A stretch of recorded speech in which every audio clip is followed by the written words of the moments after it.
লোককল্যাণ দিৱস এটা most important topics. ইয়াৰ বেকগ্ৰাউণ্ডত থকা তথ্যবোৰ আলোচনা কৰোঁ আহক। লোককল্যাণ দিৱস প্ৰতি বছৰে 5 আগষ্টত পালন কৰা হয়। এই দিনটো লোকপ্ৰিয় গোপীনাথ বৰদলৈৰ মৃত্যু দিৱস। তেওঁ 1890 চনৰ 6 জুনত নগাঁও জিলাৰ ৰহাত জন্মগ্ৰহণ কৰিছিল।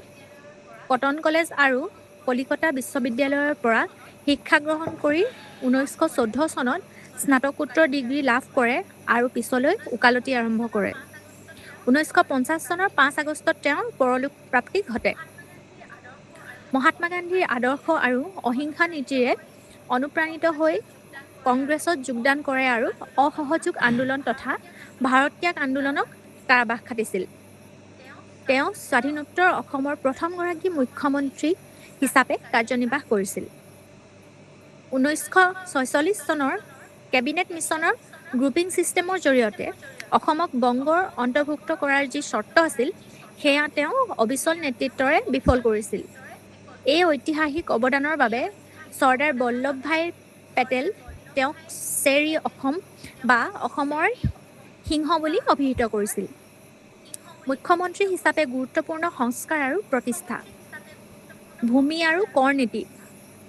খেতিয়কসকলৰ ভূমি কৰ হ্ৰাস আৰু চাহ বাগিচাৰ মালিকসকলৰ ওপৰত কৃষি আয়কৰ প্ৰৱৰ্তন কৰিছিল। শিক্ষানুষ্ঠান স্থাপন।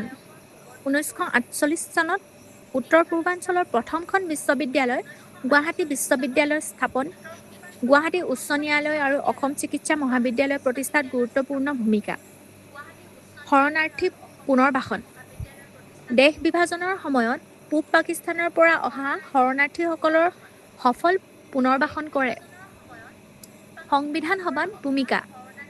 তেওঁ সংবিধান সভাৰ উত্তৰ-পূব সীমান্তৱৰ্তী জনজাতীয় অঞ্চল আৰু অসমৰ বৰ্জিত তথা আংশিকভাৱে বৰ্জিত অঞ্চল উপ-সমিতিৰ অধ্যক্ষ আছিল।